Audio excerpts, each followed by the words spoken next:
इश्क अपने फ़ैसले करने में ख़ुद बड़ा दलेर है इंशाअल्लाह। हाँ, हुज़ूर की इज़्ज़त आबरू पर हुज़ूर की उम्मत कभी भी मुदानत नहीं कर सकती।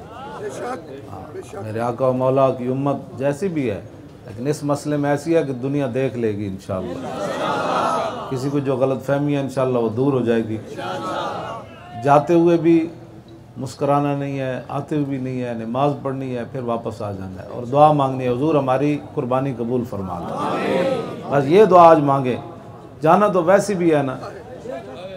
31 अक्टूबर 1929 में क्या हुआ? हाँ, उस वक़्त भी एक पहरेदार था और इस वक़्त पूरी दुनिया के साथ टक्कर लेने वाले जो अब पहरेदार हैं।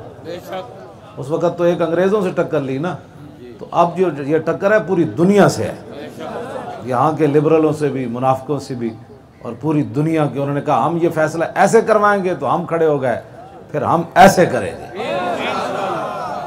बात ख़त्म। क्या तुम अगर ऐसे फैसले करवा सकते हो तो हम भी ऐसे कर सकते हैं। ठीक है ना बात? बस इतनी बात है। आप नमाज की तैयारी करें, नमाज पढ़ने के बाद फिर इंशाअल्लाह काम है उनके ज़िक्र से, नमाज से पहले हुआ या बाद हुआ।